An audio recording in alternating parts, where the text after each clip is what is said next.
Hari ini kita akan belajar kembali kebenaran firman Tuhan.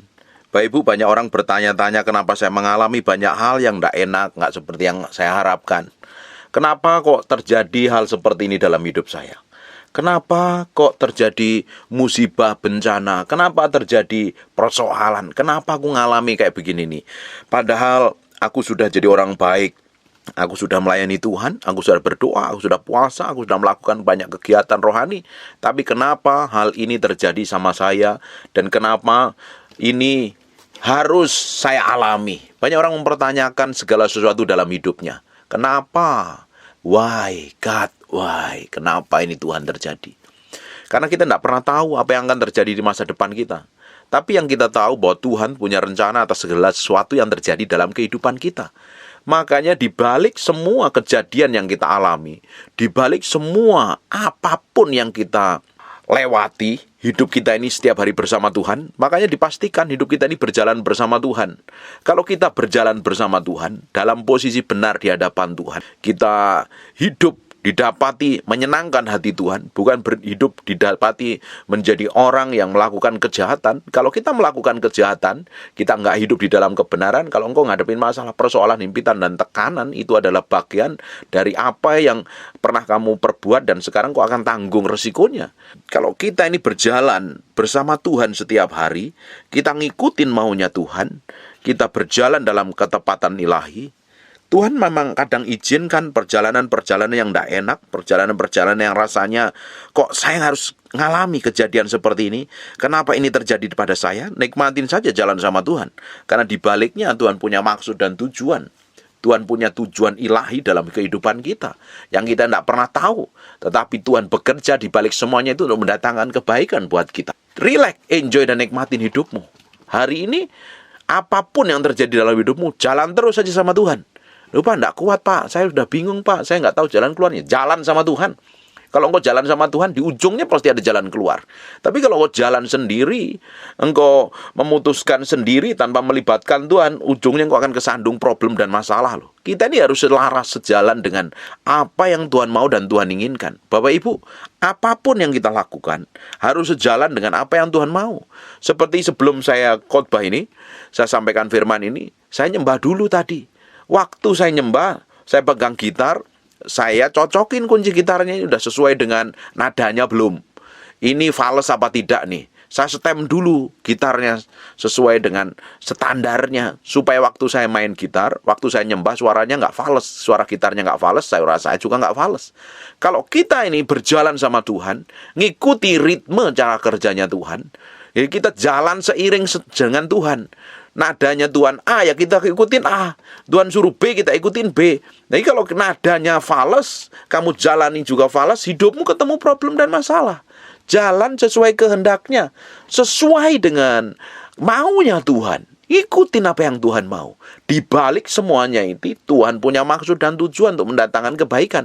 Memang kelihatannya mata kita itu nggak bisa melihat kebaikan Tuhan, karena cara pandang kita itu terbatas. Sejauh mata memandang, kita hanya batasannya sampai situ. Kalau kita di bawah satu ruangan ya dibatasi dengan tembok. Kita di dalam gedung dibatasi dengan gedung. Padahal di balik gedung itu, di balik tembok itu, ada hal yang lain. Ada bangunan lain, ada pemandangan lain, ada kehidupan yang lain. Kalau kita hanya melihat sebatas kita memandang, kita akan nggak melihat tujuan Tuhan. Kita akan kepentok masalah. Berapa banyak orang putus asa, stres, bingung, kacau, nggak tahu jalan keluarnya, akhirnya mengakhiri hidupnya, mengakhiri nyawanya. Berapa banyak orang melakukan seperti itu. Sampai nggak tahu jalan keluarnya, dia akhirnya putus asa, nggak punya pengharapan. Bahkan meninggalkan Tuhan. Karena nggak kuat ngadepin hidup, jalani hidup nggak kuat. Karena yang dilihat adalah sebatas yang dia bisa lihat. Dia nggak bisa melihat yang tidak kelihatan. Yang tidak kelihatan itu yang Tuhan siapkan sesuatu yang besar. Mata kita ini terbatas, tetapi yang ilahi itu tanpa batas yang akan disiapkan Tuhan dalam kehidupan kita. Harusnya kita melihat yang tidak kelihatan bersama Tuhan. Kacamata rohani kita dibuka. Makanya kita mesti ngerti kebenaran, ngerti firman, bergaul dengan Tuhan.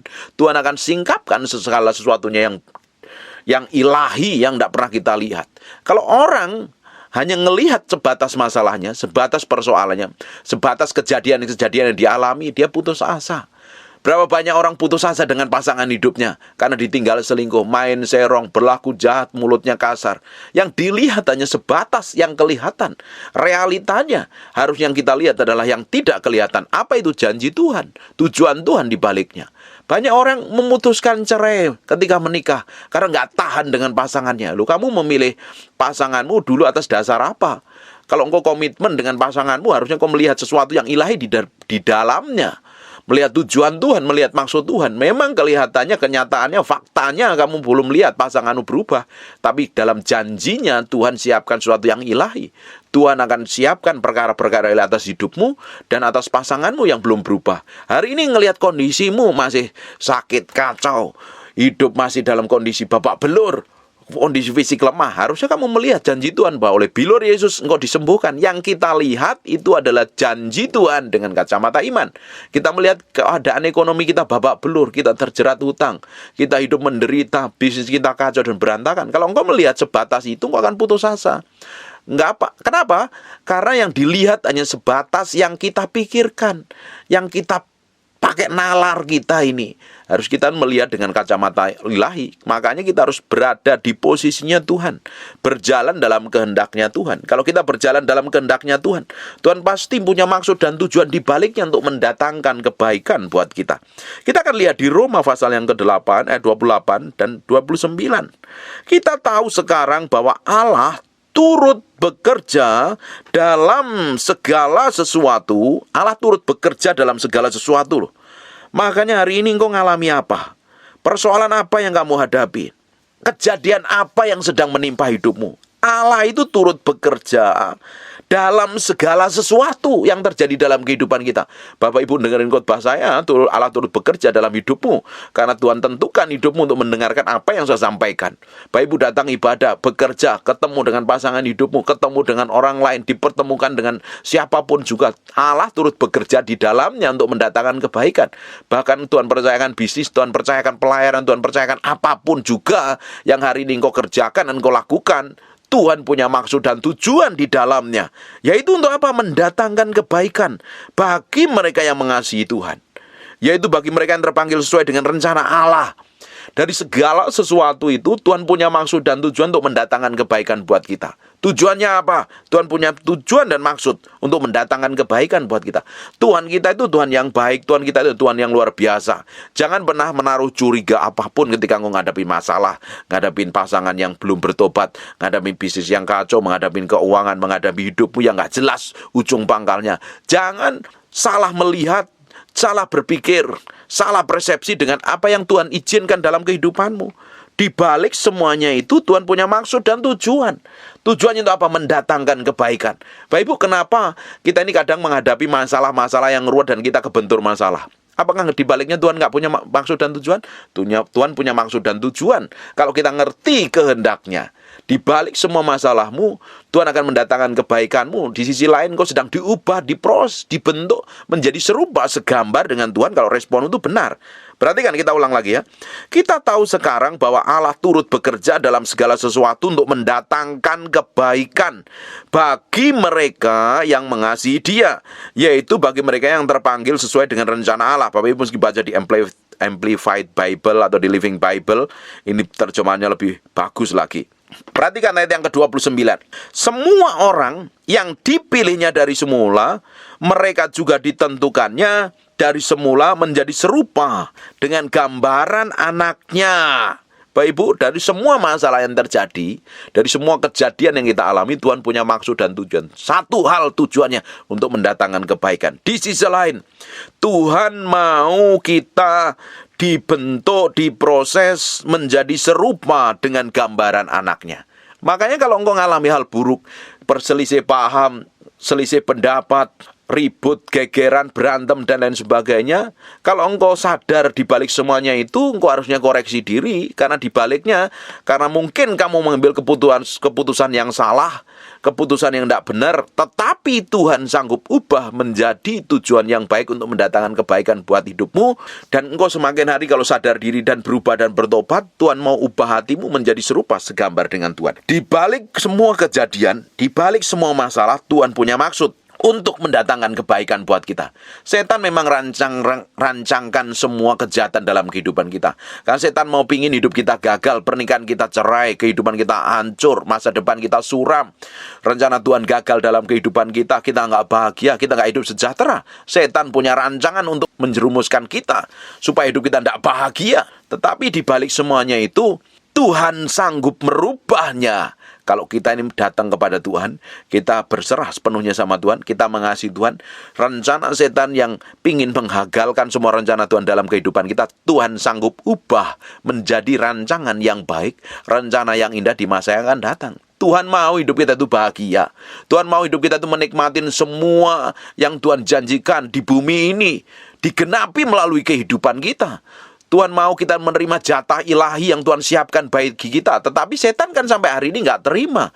Dia curi damai sejahteramu. Dia curi masa depanmu. Dia curi semua yang baik-baik dari hidupmu. Makanya kalau orang Kristen nggak ngerti kebenarannya, bisa datang ke gereja, bisa datang ibadah, tapi nggak ngerti tujuan Tuhan, nggak ngerti kehendak Tuhan, bisa rajin ikut pelayanan, tapi itu hanya secara agamawi, secara legalistik. Tetapi kalau engkau nggak berubah, nggak memiliki hubungan keintiman dengan Tuhan, kelakuanmu akan tetap seperti setan. Makanya kita tuh harus memiliki hubungan pribadi dengan Tuhan. Ini kuncinya, ini dasarnya. Kita harus bangun keintiman dengan Tuhan itu bukan hanya sekedar berdoa dan minta A, B, C, D, E, F, G. Bangun keintimanmu dengan Tuhan sampai kau ngerti maksud dan tujuannya. Ngerti kehendaknya, berjalan seritme dengan Tuhan. Jalan di jalan yang Dia kehendaki dan engkau berjalan dalam jalannya. Bukan Tuhan ngomong A, kamu lakukan B. Nanti seperti suara gitar tadi yang belum dicocokkan, belum di-stem, belum disinkronisasi suaranya, akhirnya fales. Nah, kita itu harus jalan seritme. Bayangkan kalau suara gitar ini udah pas dan nada kita pas, kita nggak fales.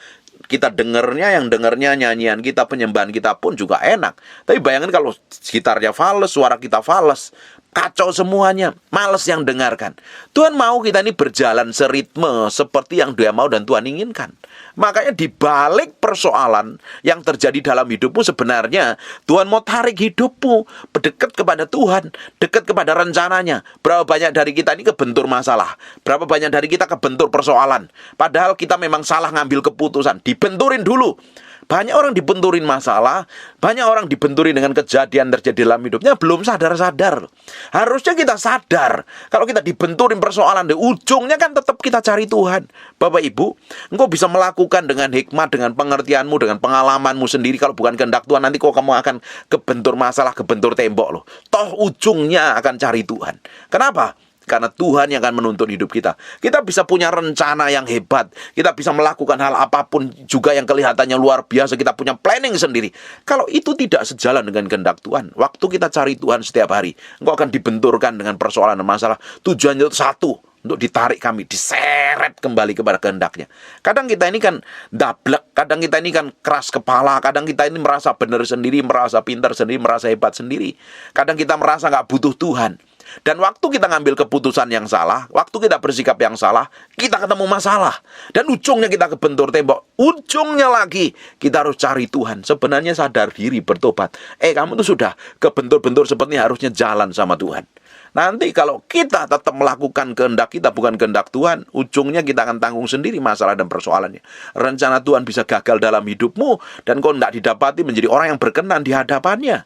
Bapak Ibu, sadar dari semua persoalan, semua yang terjadi dalam kehidupan kita, Tuhan punya maksud dan tujuan.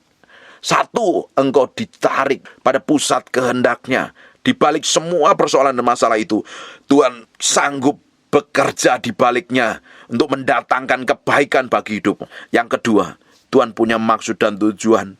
Engkau dibentuk, dijadikan serupa dengan gambarannya. Karena manusia itu terlalu bebal.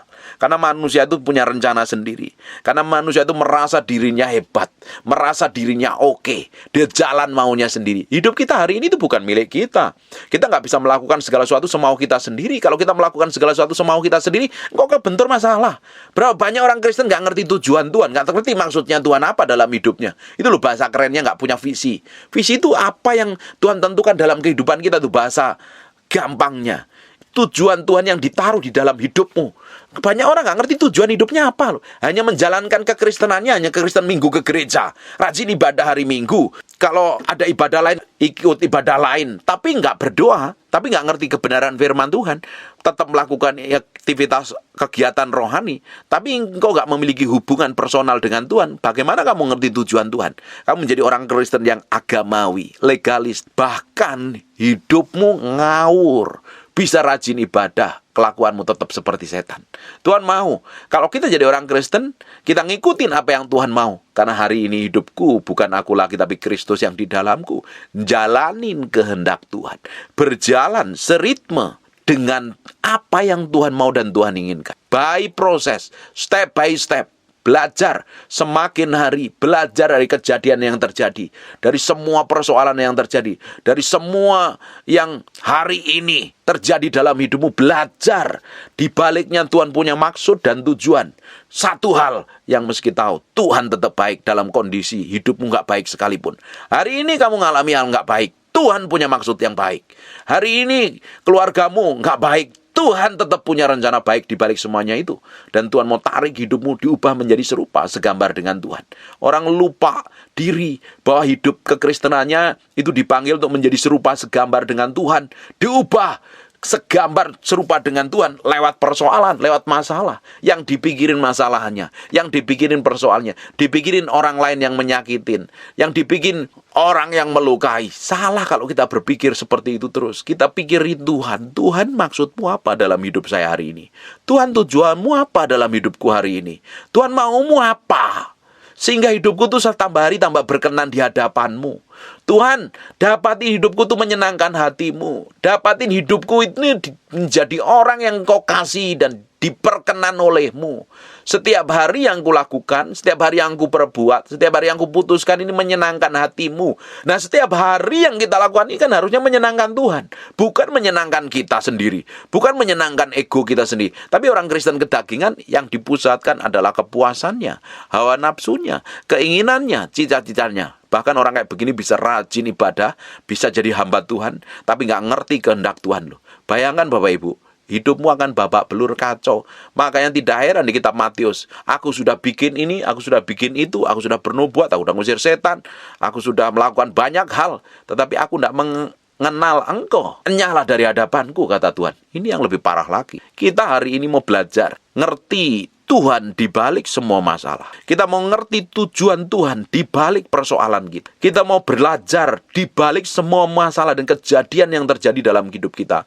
Tuhan punya tujuan ilahi, membentuk kita, memproses kita menjadi serupa segambar dengan Tuhan. Tapi orang Kristen kedagingan, ketika dibentuk Tuhan, diproses Tuhan, dia nyalain Tuhan. Yang lebih parah lagi, nyalain orang lain, bela diri pakai ayat firman Tuhan, karena merasa dirinya yang paling benar, paling hebat, paling pintar, paling ngerti kebenaran. Padahal kelakuannya busuk, bejat, dan rusak sekali. Kalau kita sadar dengan maksud Tuhan dan tujuan Tuhan, kita tuh memiliki hati yang lembut loh. Memiliki hati yang mau berubah dan mau diubah Tuhan. Memiliki hati yang diproses dan mau tahu kehendak Tuhan di balik semuanya ini. Kita dipanggil untuk menjadi serupa, segambar dengan Tuhan.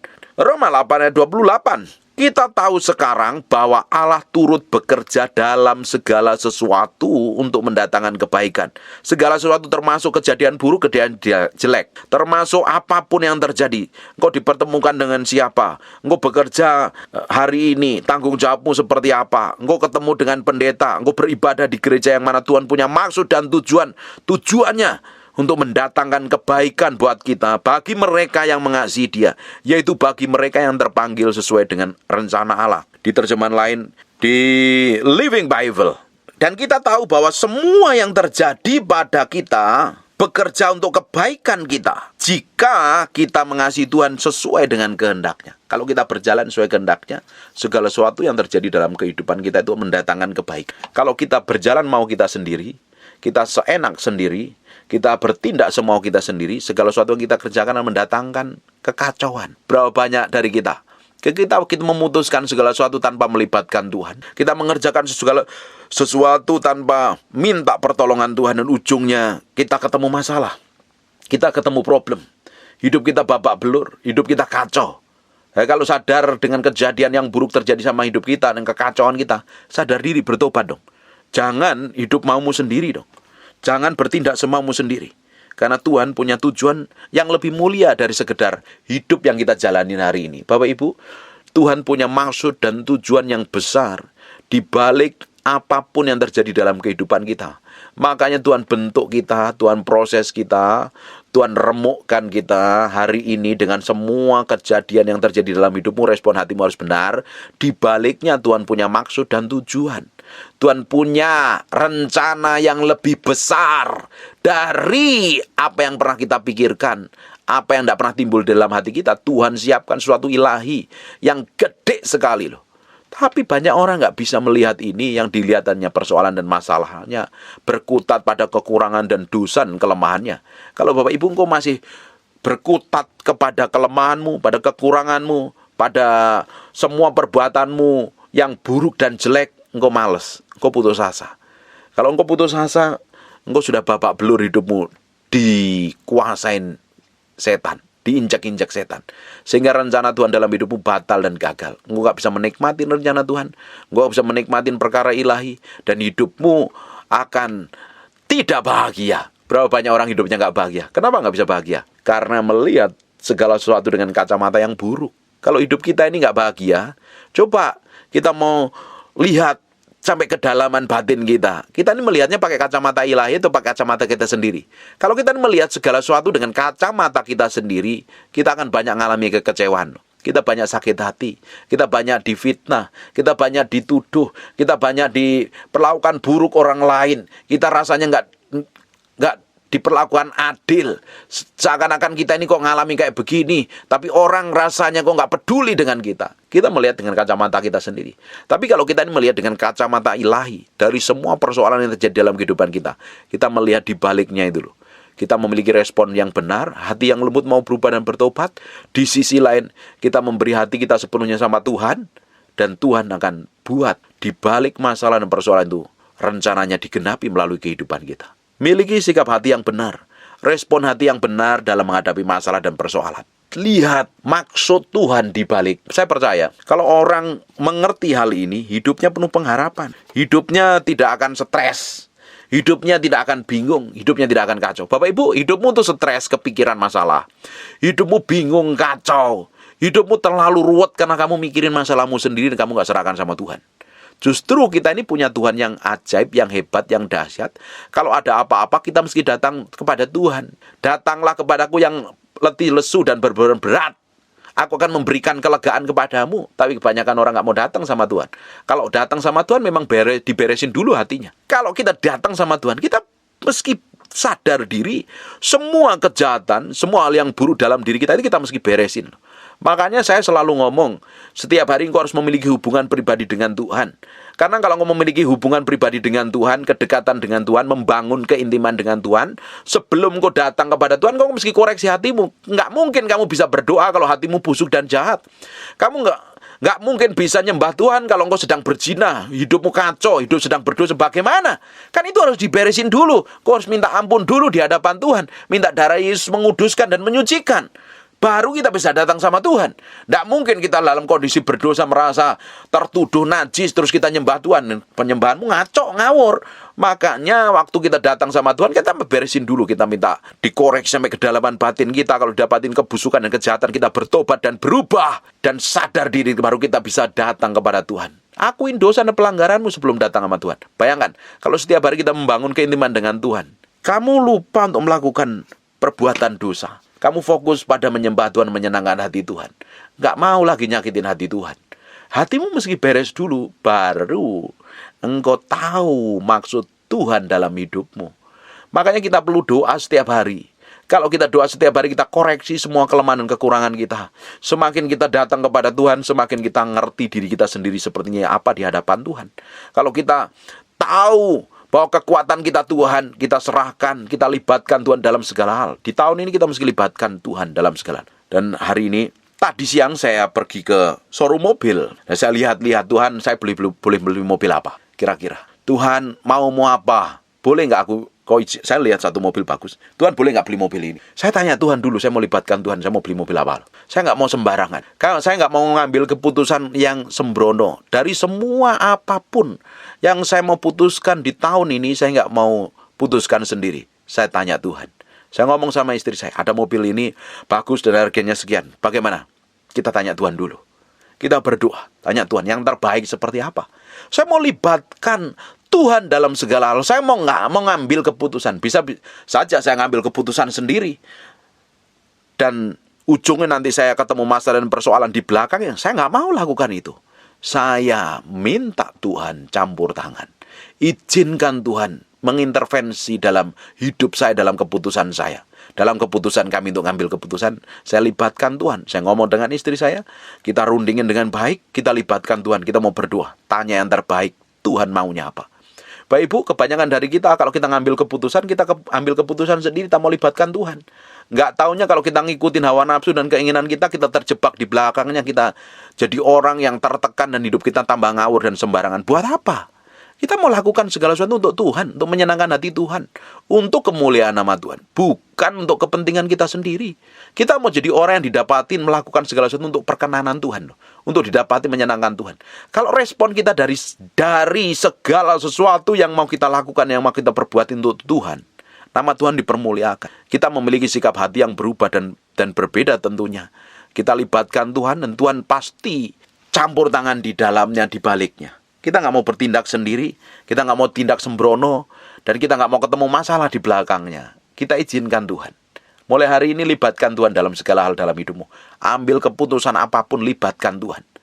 Libatkan Tuhan. Dan Tuhan akan campur tangan di dalamnya.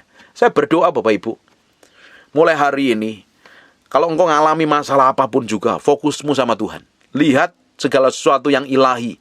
Lihat dengan kacamata ilahi. Kalau kau sedang mengalami persoalan dan masalah, datang sama Tuhan.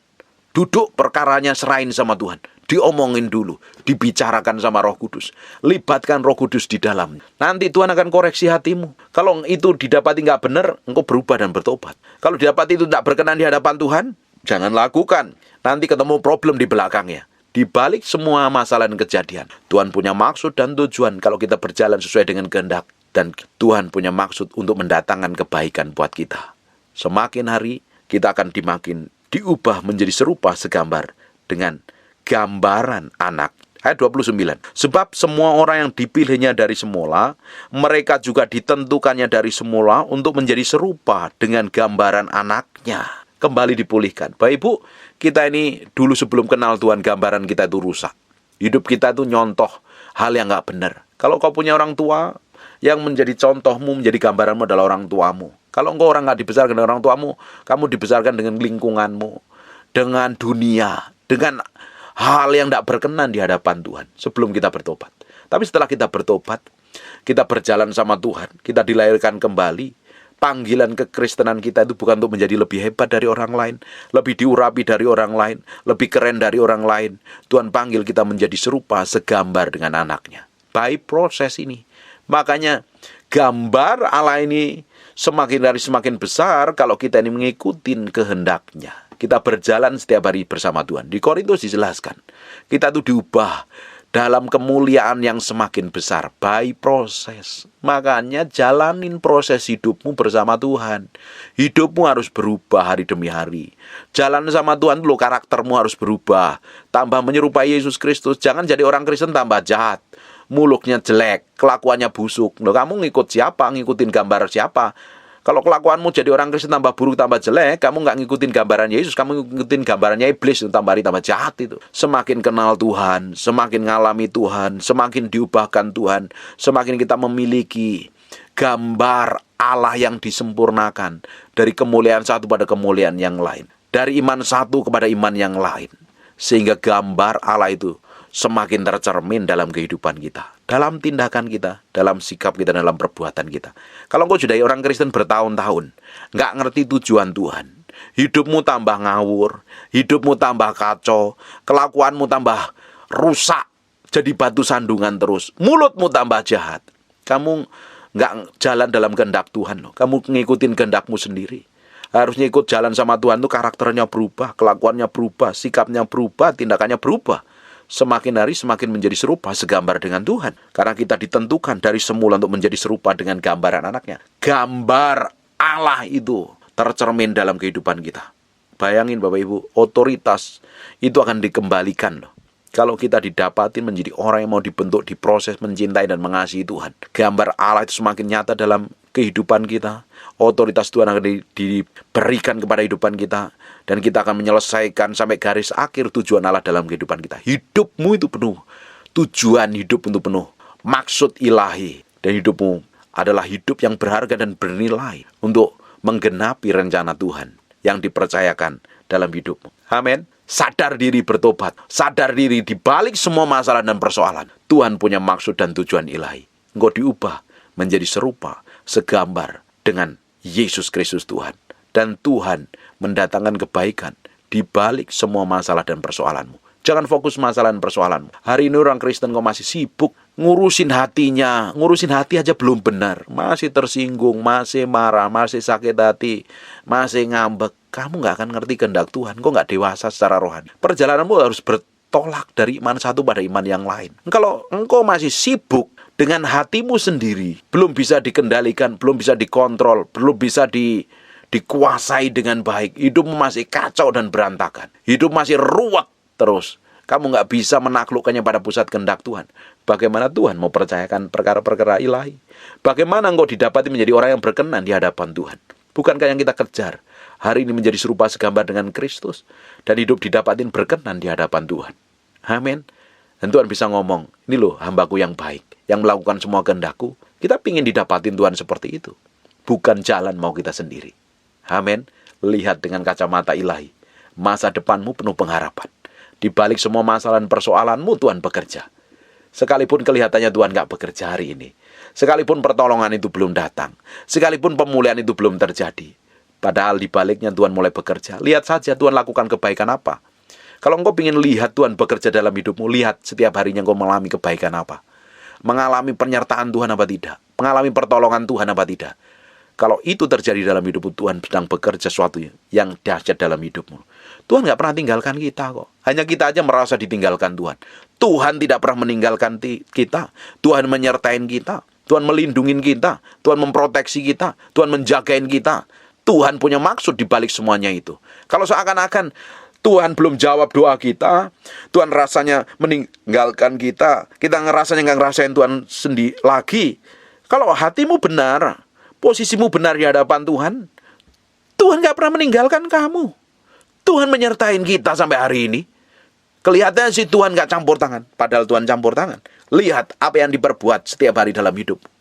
Dan kau mengalami kebaikan, kemurahan. Itu loh bukti Tuhan menyertai. Jangan minta yang gede-gede dulu. Setia dulu pada perkara kecil. Lihat kebaikan Tuhan dalam segala hal. Tuhan akan bekerja lebih dahsyat dalam hidupmu. Di balik semua masalah dan persoalan, Tuhan akan mendatangkan kebaikan. Belajar, berubah, bertobat, miliki hati yang lembut.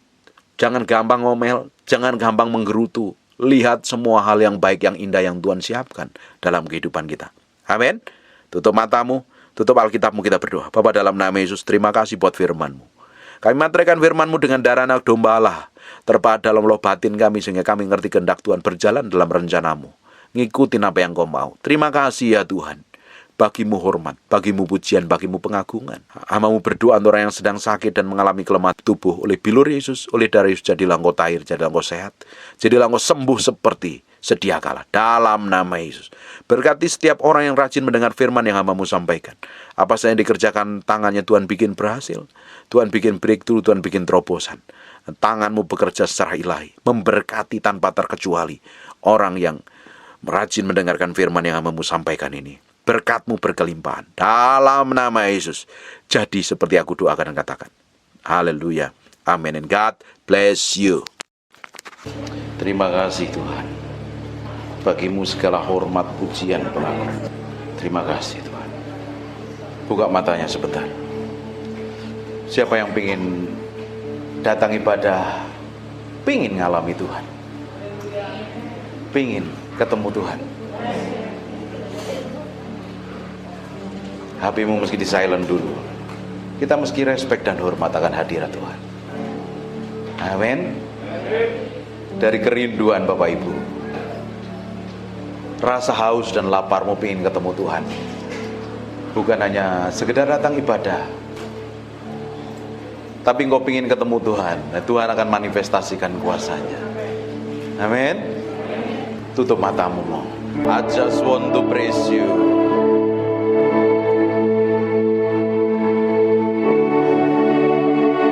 Aku berdoa ada urapan Tuhan sedang turun dalam ruangan ini.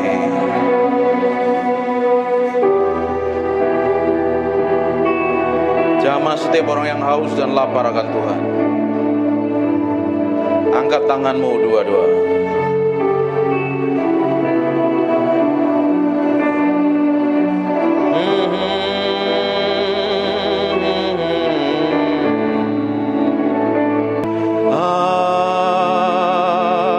Just want to praise you.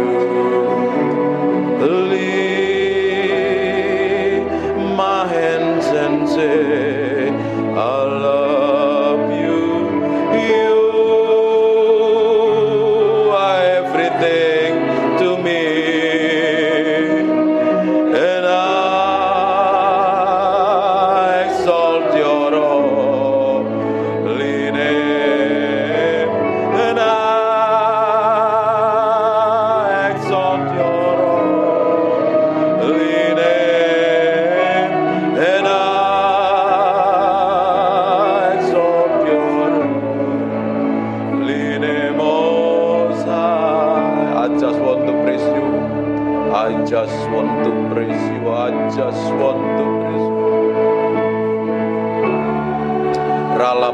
Aku berdoa setiap orang dalam ruangan ini, biar Engkau sendiri yang jamah Tuhan siang hari ini.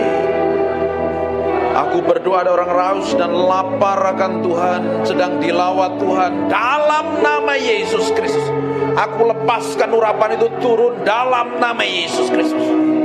Ike poko nomontoko. Di ruangan sebelah aku berdoa ada penguarapan turun. Tutup matamu.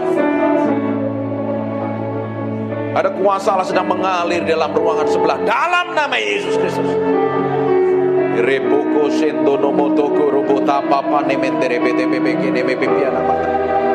Inna mata karala basyente bege nemoto. Inomotoko ronomoto. Nikmatin Tuhan.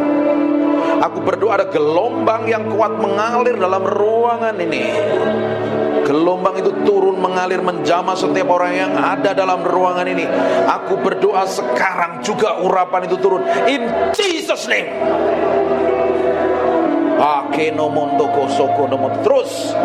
Terus pengurapan itu semakin kuat jamah dan urapi, bahwa mereka mengalami pengalaman pribadimu dengan ajaib dan dahsyat. Nikmatin Tuhan. Nikmatin Tuhan. Fokus sama Tuhan. Alami Tuhan siang hari ini. Alami Tuhan. Alami Tuhan. Alami Tuhan. Ada beberapa orang sedang dijamah. Aku berdoa ada seseorang yang sedang dipenuhi dengan urapan mengalir dari ujung rambut sampai telapak kaki. Ada sesuatu yang bergerak semakin kuat. Aku berdoa pengurapan itu semakin meluap. Penuhi mereka dalam ruangan ini dengan hadirat-Mu. Agar ada orang-orang yang sudah lama tidak ikut Tuhan, sudah jauh dengan Tuhan, hari ini sedang Tuhan sedang menjamah-Mu. Maka rabase kene mende bikene mende imende bikene mende pipi namata. Sembah Dia. Mulai sembah Dia. Semakin kuat. Makirobotokon. Seperti gelombang mengalir dalam ruangan ini, memenuhi orang-orang yang haus dan lapar akan hadirat-Mu.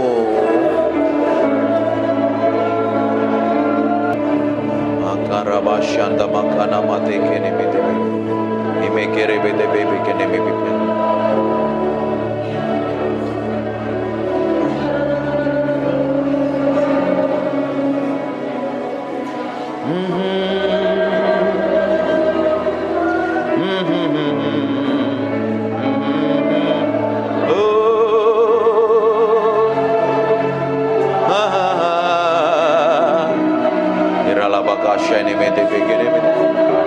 Ini bagianmu Tuhan, Engkau sedang menjamah umat-Mu.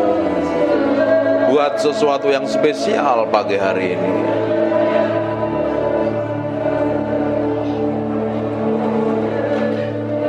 I just want to praise you. Lift my hand. I love you. You are everything to me. And I exalt your holy name. And I exalt your holy name. And I exalt your holy name, Most High. Terima kasih Tuhan. Biar pengurapan-Mu tetap hadir dalam ruangan ini. Kami hormati Engkau, kami hargai Engkau. Engkau yang layak dipuji dan disanjung. Biar pengurapan-Mu, roh hikmat, wahyu dan pengertian tetap tinggal di antara kami. Dalam nama Yesus. Haleluya. Amin. Silakan duduk kembali. Breathe upon me. Come breathe upon me, breath of God. Matiin handphone. Breathe upon me, Spirit of the Lord. As I lift my hand in surrender to your name, Most High, I'm yielding to your spirit, walking in your love. Jesus, I adore. Jesus, I adore. Ada anak kecil bisa di kamar sebelah, ruangan sebelah. Jesus, I adore your holy name.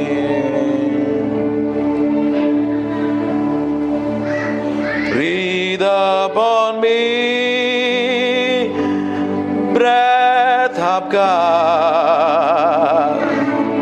Breathe upon me,